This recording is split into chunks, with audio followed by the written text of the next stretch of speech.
So we are live. Welcome everybody to the first quarter chapter event of the ORSA Full Triangle chapter. For those people who don't know what ORSA is, it's the society that takes care of all business operations research related in South Africa. So we have members that are both from industry and from academia.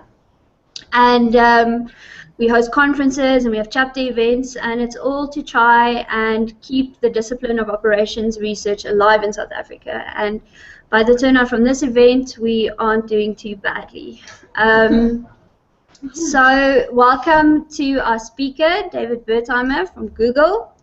I'm going to give you a second to introduce yourself now. Actually, want all the participants to just also introduce themselves. And then also welcome to everybody who is just a silent viewer who is watching us through Google Hangouts on Air. Because you don't have a face and a voice in this presentation, it doesn't mean that you can't interact with us. We've enabled the Q&A app. So you will see to your right-hand side, you will see a Q&A. It's like a little blue block. It's the third icon from top. You can click on that, and you can interact with us by posting questions, and the questions will pop up live, and then we will answer them as we go on. Otherwise, if the Q&A app isn't working, then you will see there's a comment box under the video prompt. So the video that you're currently watching, you'll see there's a comment box, and you can just put a comment in there, or you can put a question in there, and we'll also see it. And then we'll just present those questions to our speaker after the event. So please type away any questions or comments that you do have. Then when David is going to start speaking, I'm just going to ask everybody to mute their own microphones so that the camera doesn't jump to you if you cough or scratch your butt or something, so that we don't have to look at you, but we have our attention focused on the speaker. So yes, David, if you can just introduce yourself. Thank you. It's an honor to be speaking today. So thank you for the invitation. So I'm David Wertheimer. I've been part of the operations decision support team within Google for about 2.5 years, where I'm focused on pricing our pricing and analytics and economics of our internal data center and our compute resources, and I'm also focused on fleet planning, and I'll talk a little bit, actually quite in depth, about what that means and some of the problems that we face and how we are tackling some of those. Prior to Google, I spent some time at a startup in price optimization and monetization at a internet startup in the Bay Area, and I've also spent some time in supply chain optimization for Oracle in their e-business suite offerings.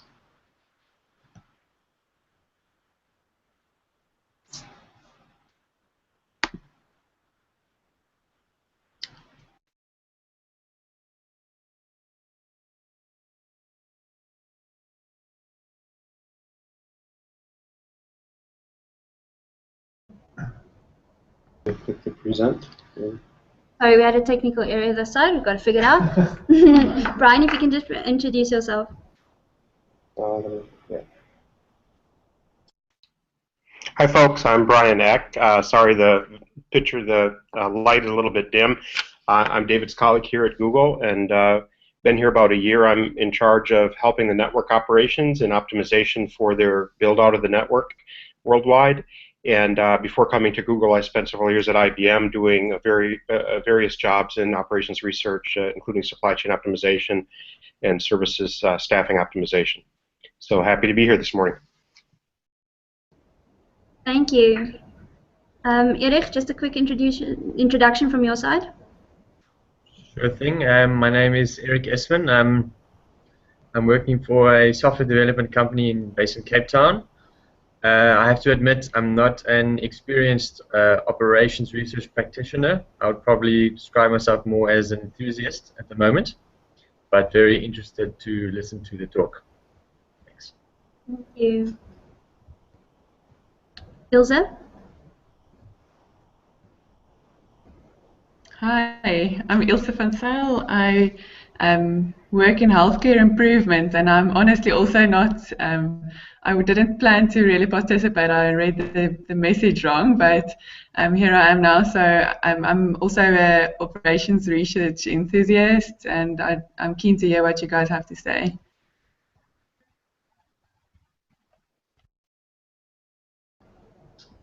Louis? Hi, I'm Louis. I'm based in Johannesburg. I'm a business intelligence consultant in the financial industry, largely doing work for banks. Thank you. Michelle, I'm just going to skip over you and just quickly let Wilmin introduce herself.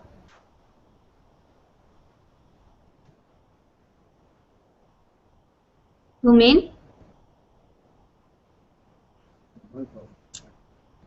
I think so.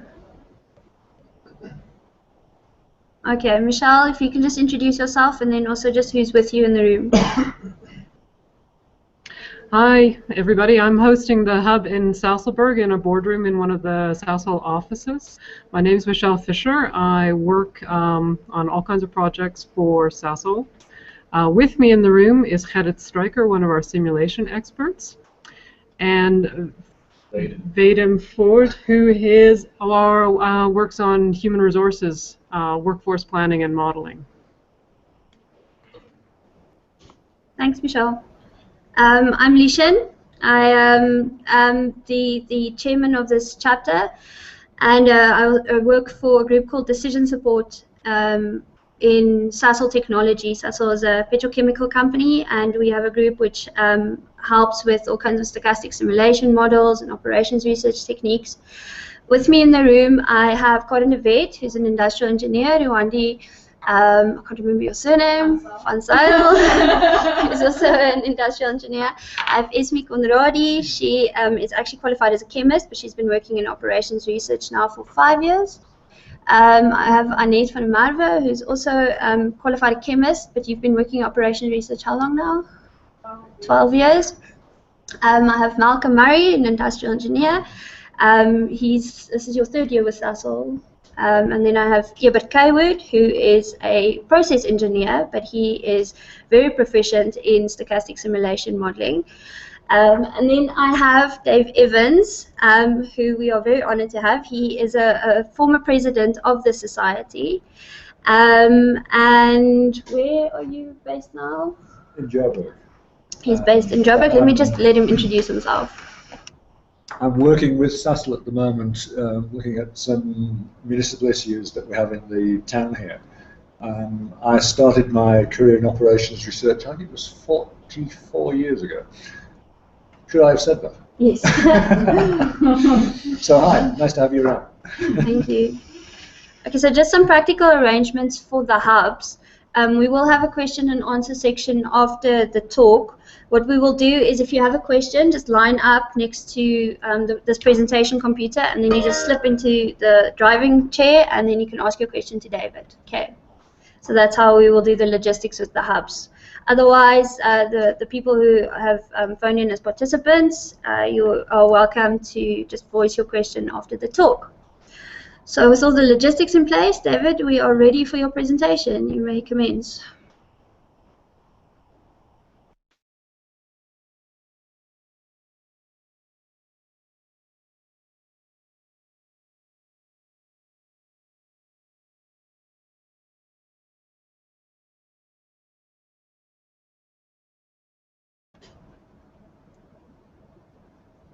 David, I think your microphone's still muted.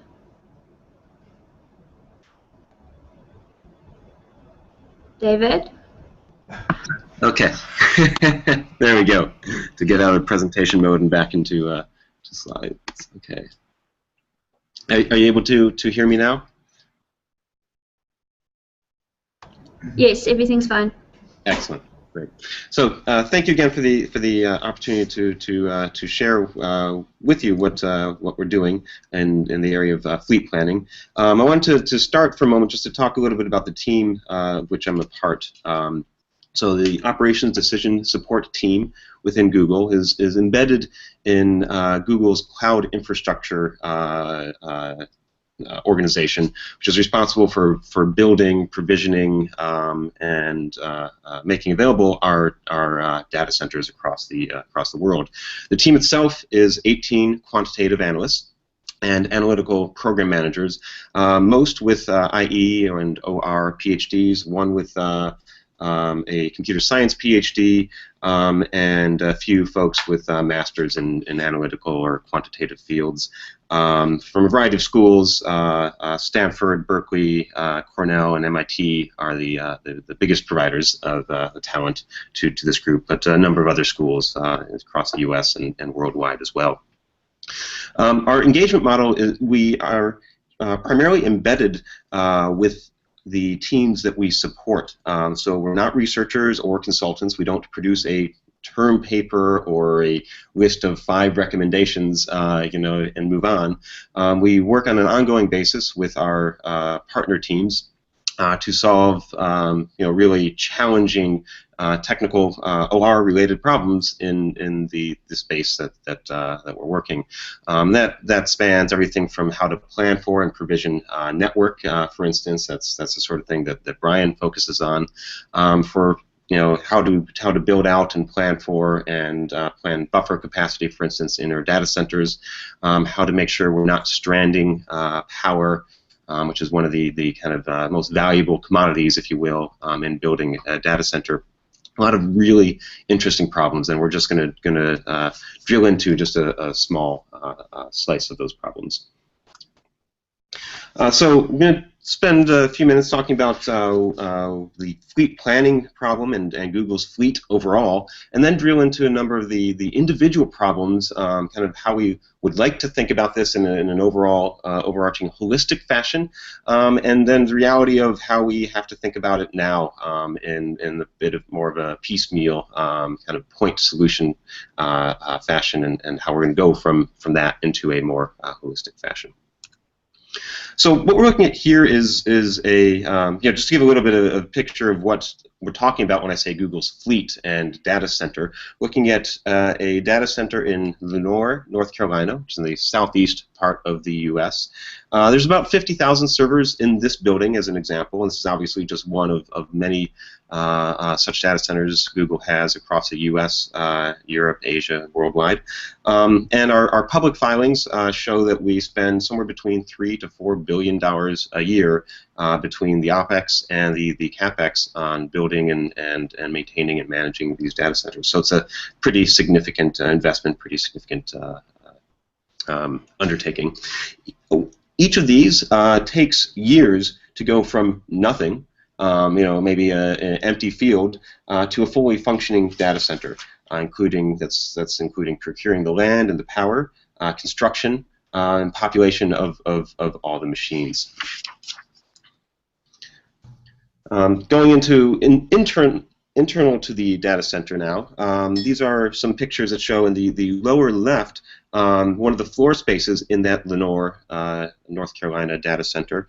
Each of the rows that you can see from that kind of bird's eye view is shown in that picture in the main in the center of this chart. So there's obviously hundreds and thousands of machines on each row. So you can start to envision the types of supply chain problems that you might have in just simply manufacturing. Google builds many of its own many of its own servers, and so just the traditional supply chain management, supply chain optimization is a significant problem for Google. But that is actually just, the manufacturing part is just part of the problem in building and maintaining a data center. That image we have in the lower right shows kind of the pumps and the chillers that are necessary as part of the infrastructure to keep the data center running at a good temperature. So there's supply chain optimization at multiple levels. I mentioned the traditional supply chain optimization at the manufacturing level of the servers, but also supply chain for the building. What's the right supply of land and power that we need to have? How much should we be buffering that? And then down at the individual compute resource level. So how do we best allocate the gigabytes of RAM to the millions of jobs that are being done every day. And so that's where we're really going to talk in a bit more detail, how we balance those resources at multiple levels in that stack, in that kind of hierarchy that you might picture of a data center, from resources to building to land. There's kind of three main resources that we sell or that we provide internally to our services. And these, might map pretty well to how you think about a computer or a server already. So there's compute resources, and that's obviously the CPU on these servers. Also, very tightly coupled with the CPU is the RAM, the memory. Second type of service that we provide is storage. Bulk storage. Now, typically you think of that as disk. There's also flash in there. There's some other technologies as well that we have already or that might be coming over time that provide different balances or different trade-offs of kind of bulk bytes versus how efficiently they allow access to those bytes or how quickly they allow access to those bytes. So flash versus disk is kind of an obvious trade-off. One is much more expensive than the other in terms of actual bytes, but yet flash provides much faster access to the data. And then there's network. So network at multiple levels. There's top-of-rack switches that provide the kind of foundation of the network fabric within the data center, connecting all the machines within the rack, as well as connecting the racks to all the other racks in the building. And then there's kind of the external network, if you will, connecting one cluster or one building to another building or cluster in the same area or elsewhere, as well as the connections to our customers, as ultimately we're serving traffic. So egress and ingress networks. So those are the main products that we sell, or that we provide to our internal customers, but also we sell, in addition to those, an option. So most of those are also available in a form that provides the right to purchase those resources at some later point in time. And that's used, and we'll talk about that a bit more later, that's used by our customers to kind of hedge against their upside risk.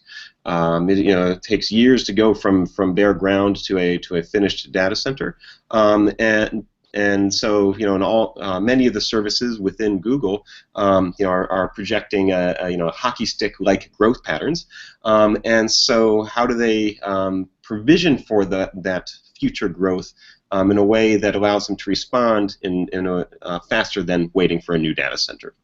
And the option is that mechanism. Okay. So as you go through each of the steps in constructing a running data center, there are really lots of different interesting optimization problems and decision support problems that our team either aids with or leads. So the bare when we're talking about land and power, there's questions related to where should we place a data center? Where is there just, where can we actually get land? Where is power cheap? What gets us close to our customers? Where would we want to be to try to minimize the latency, or to kind of maximize our redundancy in an area to protect against unexpected or unforeseen events. As you go down to site preparation and shell construction, those are some fairly inexpensive things in comparison to a fully constructed data center. So how much capacity should we keep in different locations of those empty shells, of land that we've purchased but haven't yet built out?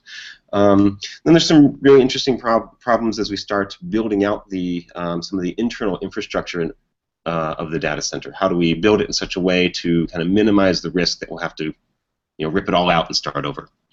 Where we're really going to be focusing is on this machine delivery and cluster turn-up area.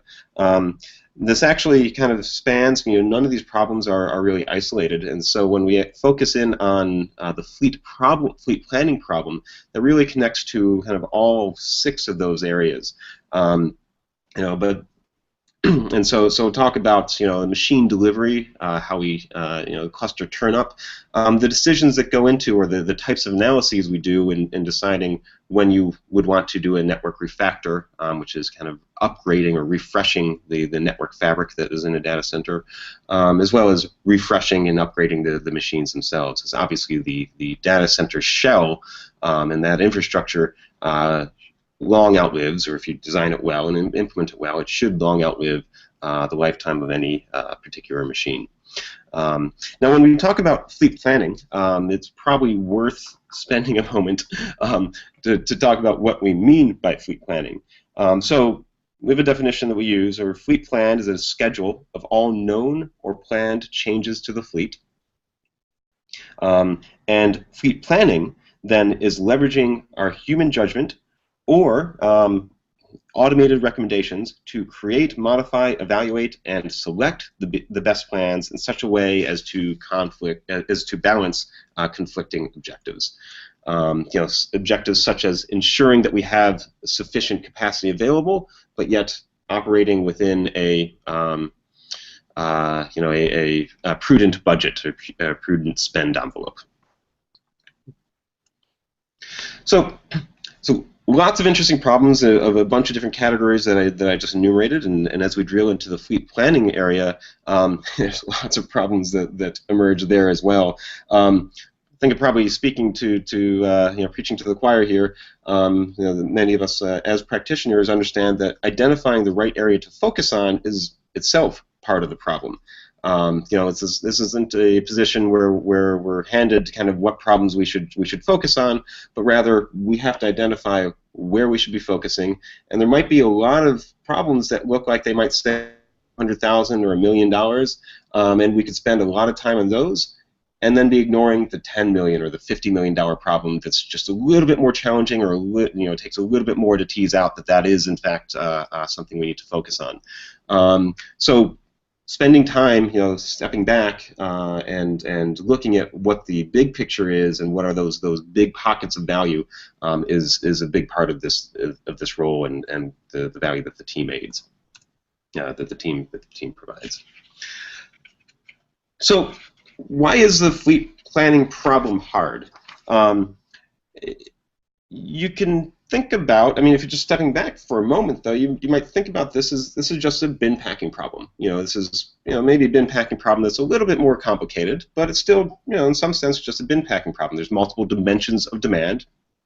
For the CPU, RAM, you could throw in network there as well. There's multiple periods of demand, and there's multiple periods of and moves. Sorry, to get from one picture of the fleet from one at one point in time to the next point in time. There's dimensions of those constraints. So I mentioned power as a driving constraint. Obviously, things related to the supply chain and the machines that we can build, cost and budget, and then you can put some sort of business priority or criticality on that demand. So in some sense, it's just a bin packing problem. But there's a few more complexities that make this a little bit more complicated than your standard bin packing problem. So there's a lot of interrelationships and dependencies between footprints. So for instance, to serve a Gmail, to serve up Gmail, you might need a storage system, and you need an authentication server, and you need an encryption server to serve over HTTPS. And so you need those three services to be within X milliseconds of each other. And you need N+1 copies of those services within each region to provide low latency and redundancy to our ultimately to our end users. So it's not just a simple bin packing problem, but there's interrelationships and dependencies between those things that you're trying to pack in, and also the bin itself is somewhat fungible. It can change size and shape.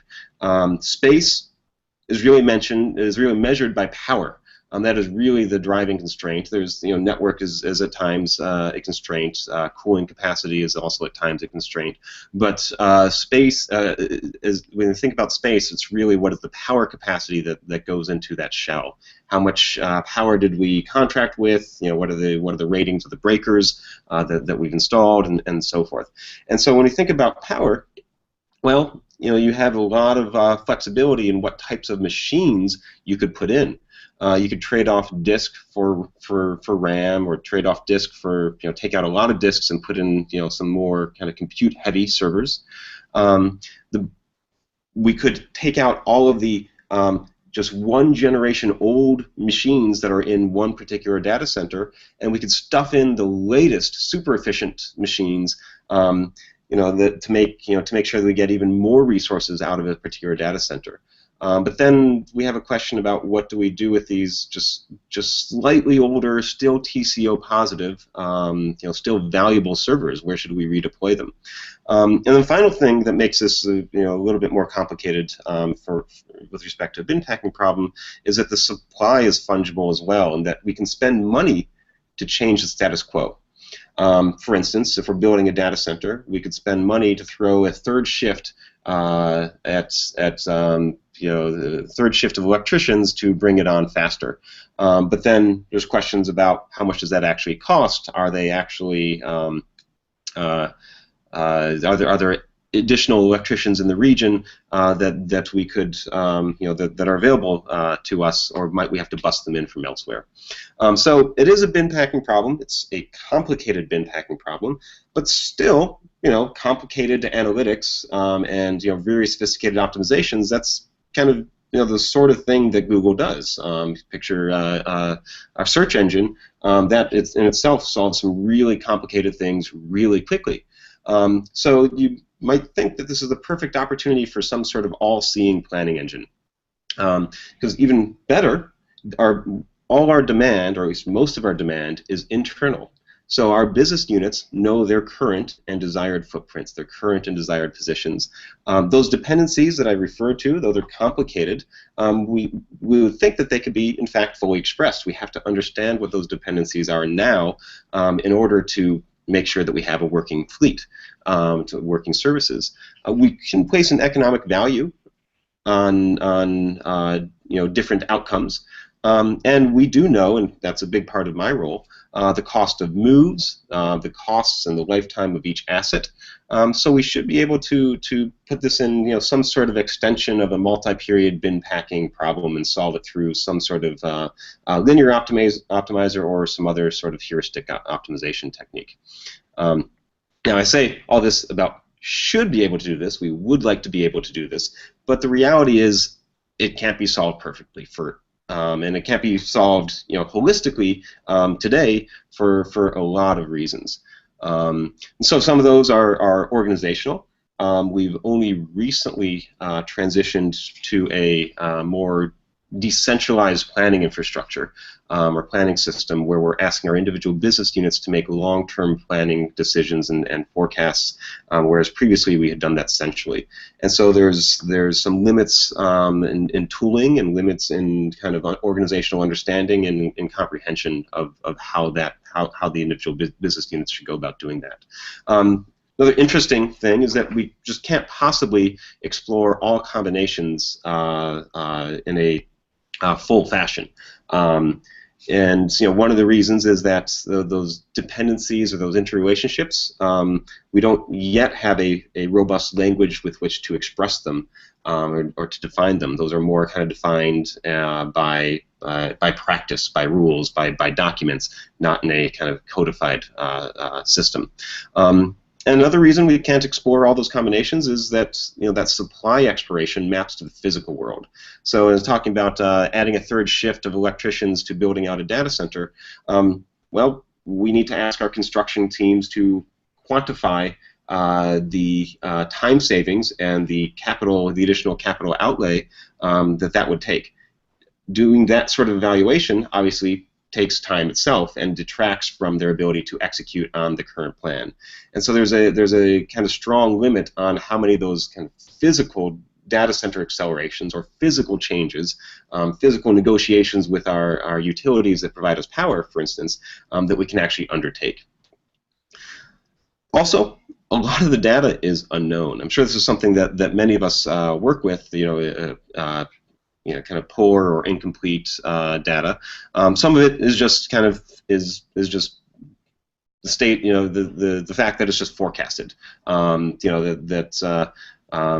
We're forecasting what's going to happen in the future, what our future platforms are going to look like, and that itself, that's always going to be a forecast.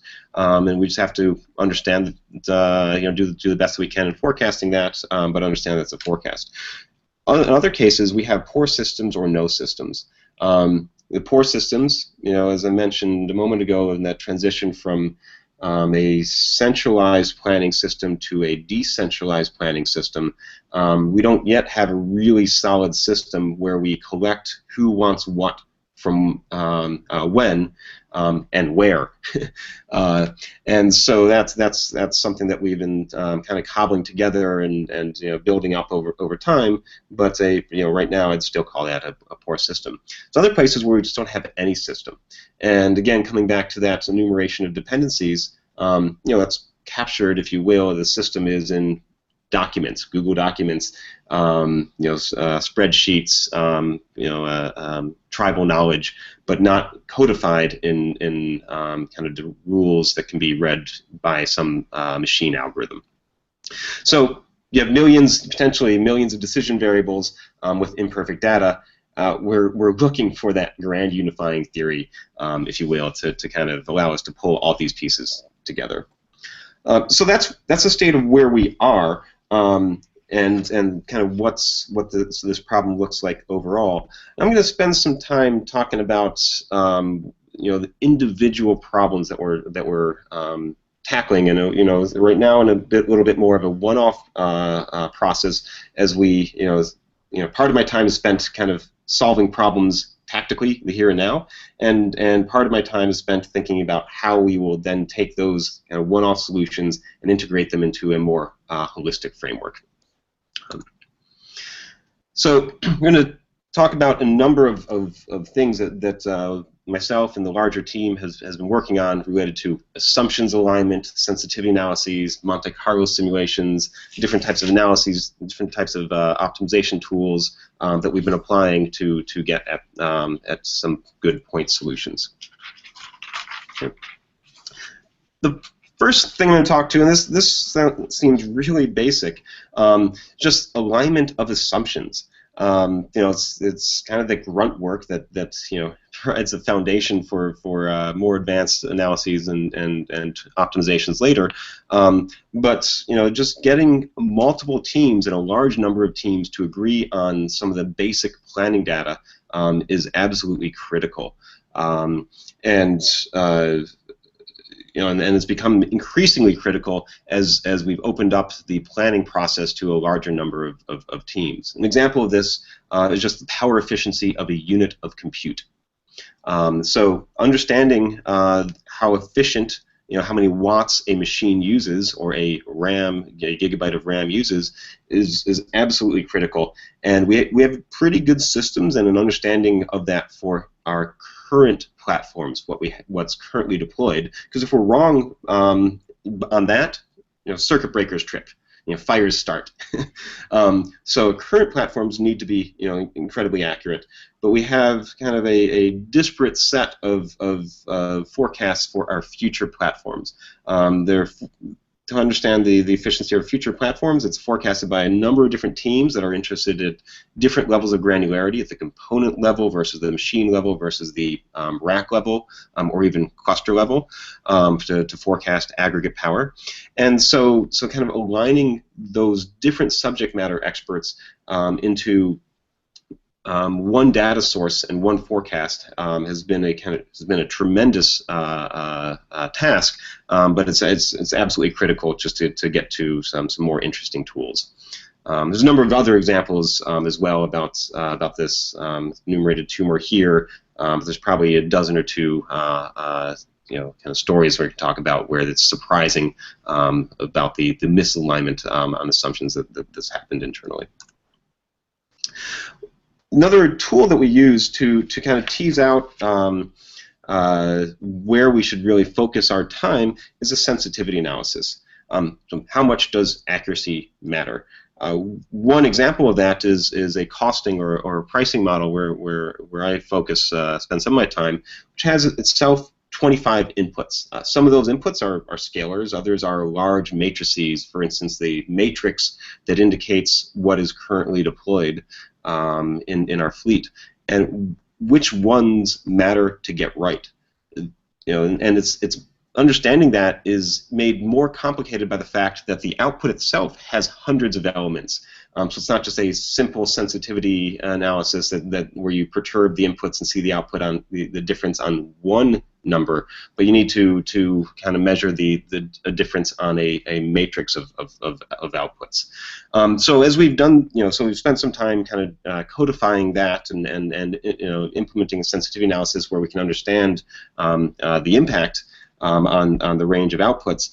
And some findings from that, for instance, are that it's really important to understand the power efficiency. That assumptions alignment that I was speaking to a moment ago actually is really critical. That our costs are really dependent on what our forecast for future power efficiency is.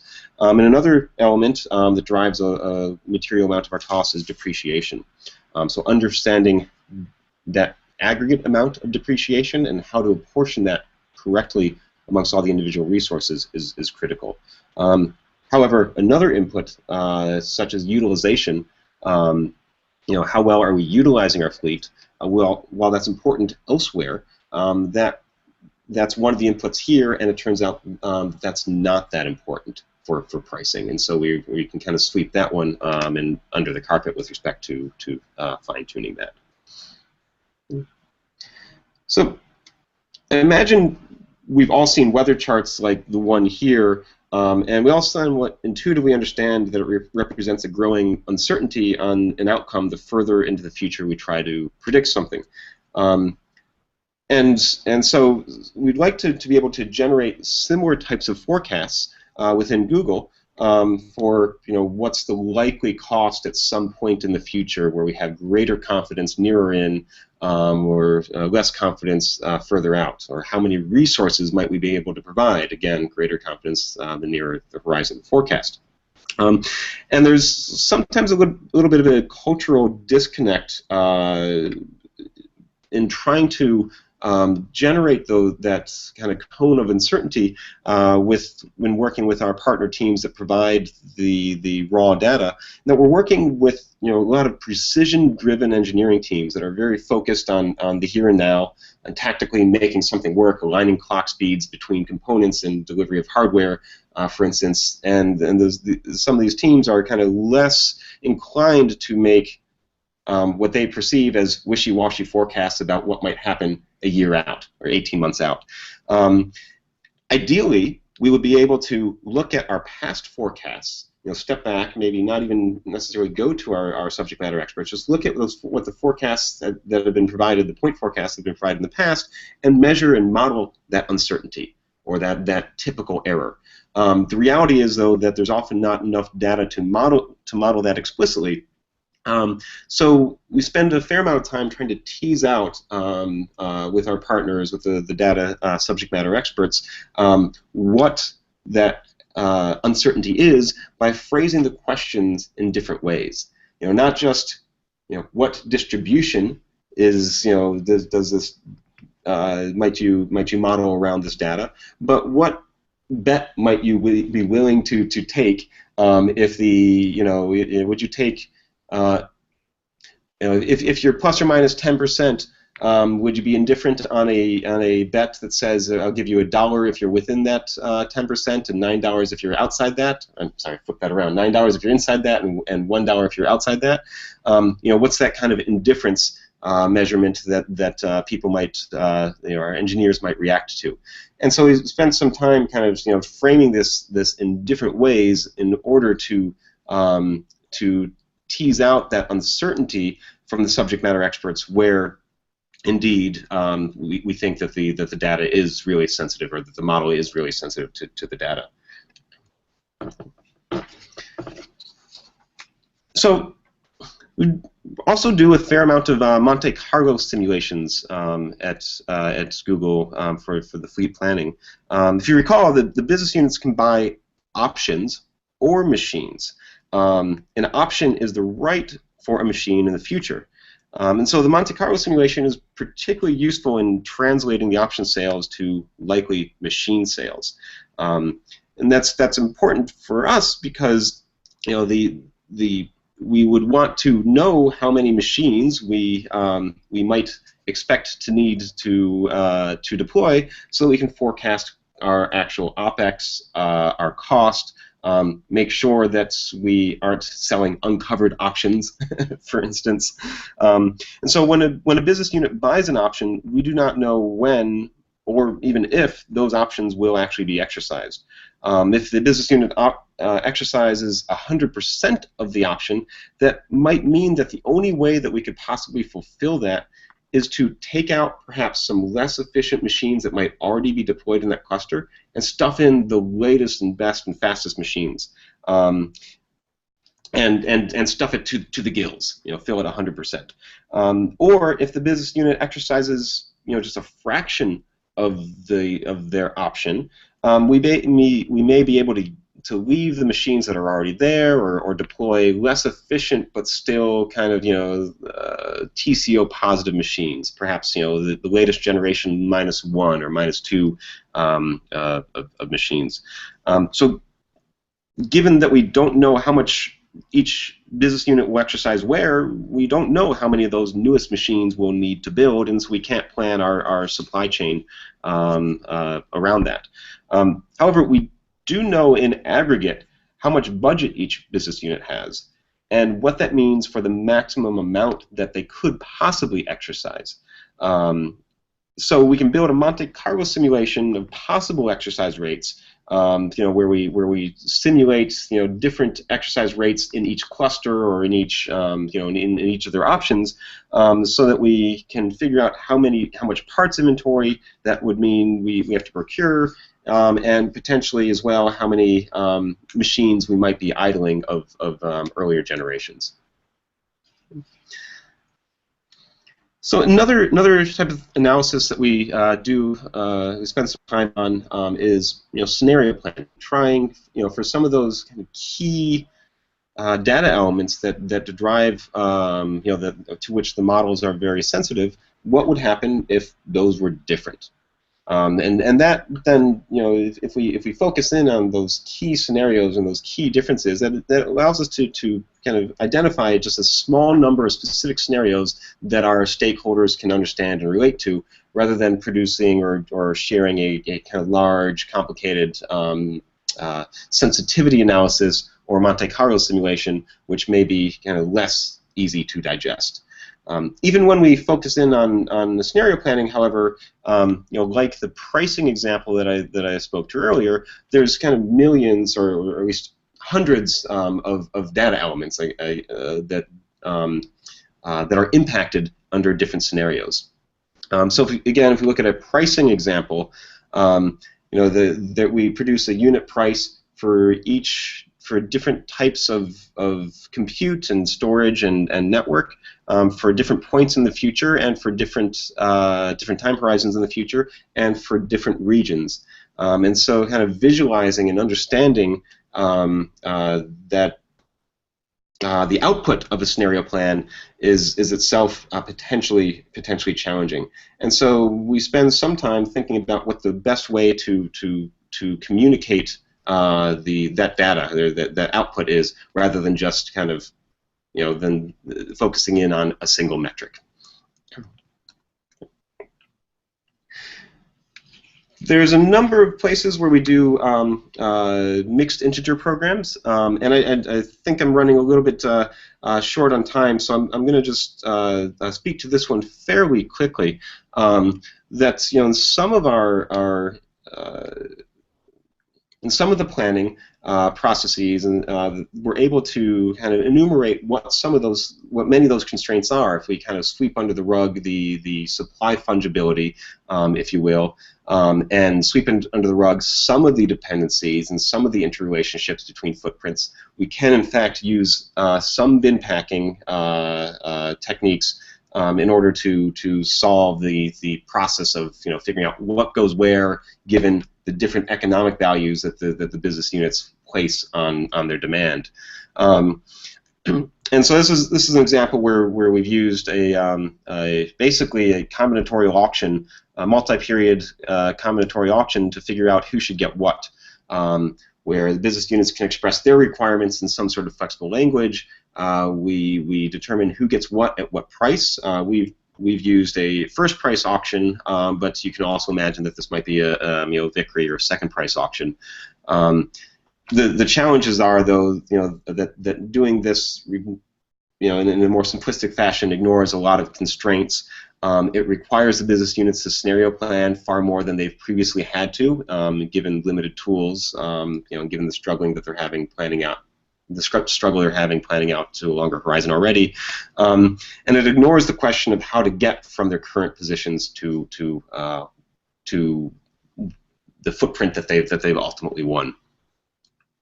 Another area where we've used some mixed integer programs is in figuring out how to plan in such a way to minimize moves. So you might imagine that a business unit might require a particular footprint now that, given how small it is, could be consolidated with others' footprints and co-located with others in a single footprint. However, over time, each of those co-located groups grows at a different rate and grows in different geographies, so that even if they all fit together now, they may not all fit together next year or even just next quarter. And so someone, or maybe multiple folks, will have to move. But a move itself is really expensive. It requires double footprints for some period of time while you go from here to there. It's also, introduces risk, and it's somewhat painful. It requires a lot of oversight to make sure it's working correctly. And so minimizing moves is very important for our business units. So what's the trade-off between co-locating people now, reducing your costs now, versus having to do more moves to get to a more dispersed footprint or more dispersed fleet a bit later in the future? So one way to kind of think through that is a mixed integer program where the planning objective function is to minimize penalties related to moves and missed preferences, also related to unfilled demand where the business units may not get everything that they've asked for. If we can just cut their footprint by just a small amount, we're able to do a slightly better packing.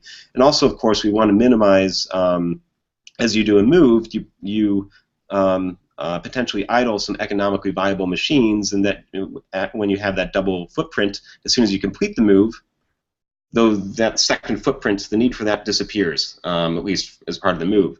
So you want to minimize moves in relation to those economically viable machines as well.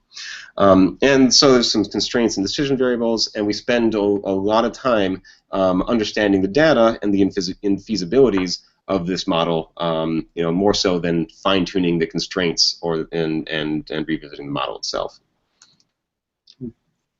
I think the final technique that I'm going to speak to is nonlinear depreciation, or nonlinear optimization, in that as a technique to how we think about depreciation. So way back earlier in the talk when I spoke to how important depreciation is and understanding depreciation in the context of understanding our costs, I mentioned that getting depreciation right is indeed really important.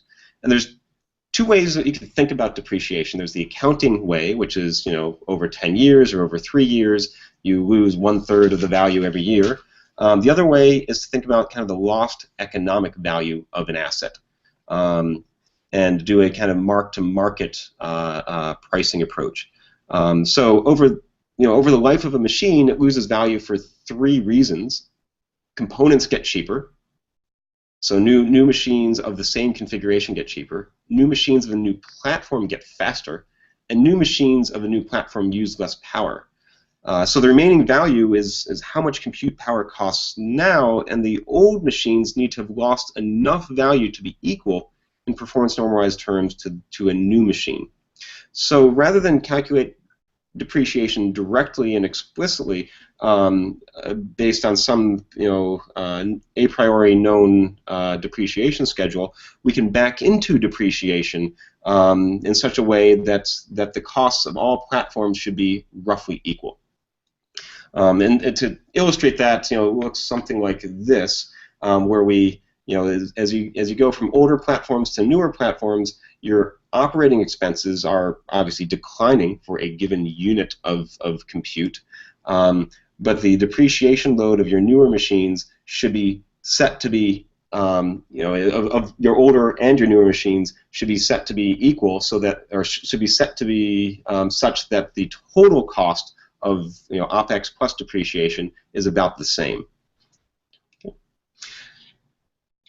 So that kind of was a whirlwind tour of a number of different analyses and tools and processes that we're now working through. We're miles ahead of where we were months ago, and we're making a lot of progress in aligning the teams and solving some of the more organizational issues, developing a common language of data, and generating useful analyses and decision support in the meantime that save us tens of millions of dollars. But I want to leave you with this image.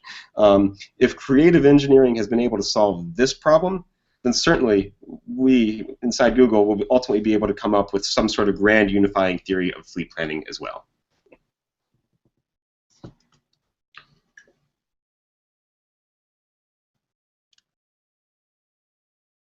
Thank you. That's brilliant. Thank you, David. I really like that last image. It took me a while to find something to represent a grand unifying theory. The string theory of ore. Okay, I want to just open up the floor for some questions. I think I'll start with a question. What strikes me is just the diversity of techniques that you are using. I think if you only have a hammer, then every problem starts looking like a nail. And I've encountered so many times I think as a company we're also almost guilty of that. We are quite proficient in stochastic simulation modeling. So when we see a problem, then that's our first go-to solution. And I've seen at in the electricity company in South Africa, Eskom, they are obsessed with systems dynamics. So whenever they encounter a problem, they immediately reach for systems dynamics. And it's just very interesting for me how you've managed to maintain that diversity in techniques. And my question is, how do you manage it? Is it just exposure to many techniques often? How do you stay abreast of the latest developments in operations research? Is it because your team is so diverse and you challenge each other on new techniques all the time? Or what do you attribute your very big, your well-populated toolbox to? Yeah, no, it's a good question. I think I'd speak to maybe two things that I think we've done somewhat well in addressing that. One is kind of the range of who we've hired, and even though most of the team is OR or i.e. PhDs, they have focus or experience in a lot of different techniques. Have someone who's an expert in nonlinear optimization. We have someone who's an expert in linear optimization. In fact, and Brian is one of the members. I don't know if you want to speak to what your focus was, just briefly. Yeah, sorry, David. Yeah, I mean, the techniques that I've been most involved with have been both linear optimization and simulation, but also done a number of network models and dynamic programs and so forth. So I agree with David. I think it's the blend of like who we've hired. It's also a relatively new and fast-growing team. So we've got a nice mixture of people right out of school that bring, sort of the latest and greatest techniques, and then a broad range of techniques because they haven't yet sort of calcified on their favorite. and then in combination with some more experienced folks. So it's I think those are all contributors to having this broad range of techniques that we deploy here. And then the one other thing that I'd speak to answer that is just Google's culture, and that's it's a very open and collegial environment. There is not a lot of project, and I own the decision, and so don't I won't take any other ideas. Anyone is welcome to contribute an idea. It's really, as the project owner or lead, it's on you to provide feedback as to why that's maybe doesn't work, or maybe actually incorporate it. But there's not a lot of that's not my team. That idea didn't come from me here. I think, judging by the number of millennials in the audience, the only other follow-up question would be, where do we sign up? Well, as Brian said, we got lots of openings. Don't want to poach from if there's anyone on HR in this room from some of the companies, but we are hiring. Please reach out. You won't be afraid to do that. Okay, do we have any questions from our Google Hangout participants? And if we have questions from the hubs, then if you would like to line up to come ask a question. Anyone from the Hangouts participants? Can I ask a question, Leishan? Yes. Hi, it's Michelle in Salzburg. You can probably see that on your screen by now, though, can't you? I have a question about the philosophy of centralized versus decentralized planning.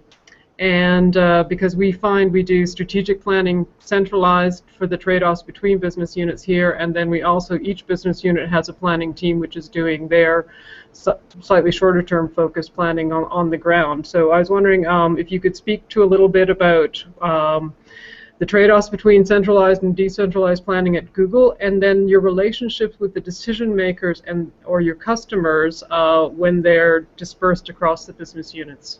Yeah, no, absolutely. It's a really good question, and so it's that kind of transition, as mentioned, is in process, and probably will kind of continue to be an organizational challenge for I might say another year and a half until we really kind of solidify that.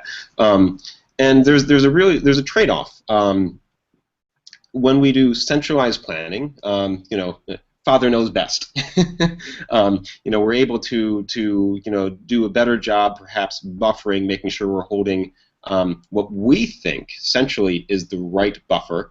But the reality is, that might be an economically or financially prudent amount of buffer for Google overall, but we won't necessarily be in the right locations for our business units, or with the right kind of compute capacity buffered or deployed for our business units. And so the main thinking in going to a decentralized model was that our business units have the subject matter experts to know best where they want to be and what they need, 6 months out, 1 year out. Now, the reality is, as mentioned, they've been somewhat, immature in tooling and in process, and that's not something we hope to rectify over time. But certainly they know better about the next release of Gmail, or the next feature of search that's actually going to happen to increase our compute needs by 2x. As actually there was the feature about a year or so ago that did something like that, and so this really gives them the power and the responsibility to communicate and plan for that. We're not kind of essentially washing our hands of planning. However, we actually have set guidelines for how much buffer capacity, if you will, most of the business units can keep, and it's up to them about where they want to keep it, or perhaps they decide they have a much more stable service and they don't really need much of that at all. But there's a limit to how much they can keep, and then we centrally will hold some additional capacity for those kind of large black swan events that we might not know about. might not be able to forecast now. That additional capacity that we hold centrally may not all be in the right location, but at least we won't be stuck, empty-handed if several of those upside events, several of those hockey stick growth forecasts come out to be true. And the second part of your question was related to our relationship with the stakeholders within the business units. And there's that also is something that's kind of evolving over time. Right now, we have kind of from each business unit one or several. The role is called a business unit resource manager, who's responsible. It's their full-time job to do that. To do that planning, to do that coordination with amongst all of their subsidiaries, all their partners within the business unit, and obviously depending, for our bigger business units, you might think of knowledge or search. There's several people who are responsible for that. For some of our smaller business units, it's one full-time person. So that's one of our ways of interacting and staying close to the business unit. Another is through partnership with our business unit leads, and basically that's in some cases that's a VP. In other cases, that's a senior director that we meet with, both individually together with their finance partners as well. And in some cases, there's some integrated forums where we bring all of them together and talk about kind of issues of the day, or ask them to raise issues of the day. In the transition through, both in the transition to this planning methodology, as well as problems with forecasting in general, uncertainty about what's coming down the pipeline, for instance, both in features and in technology.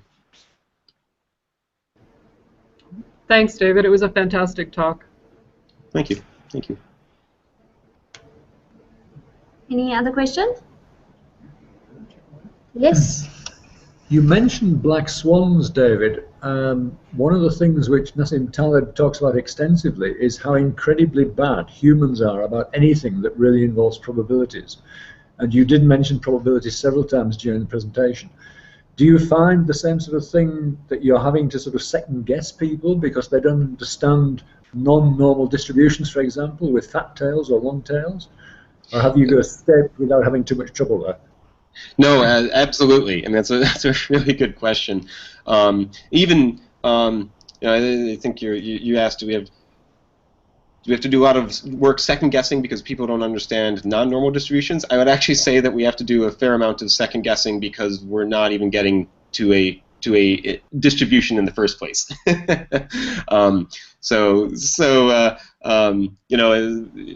Even just getting point estimates for what power a future platform might consume 1 year into the future, and that itself should be a distribution. So I think thinking about how we might capture the fat tails or black swan events a bit more robustly, it's probably if we look at the crawl, walk, run paradigm, we're probably in the crawling state right now, and we need to get to that point.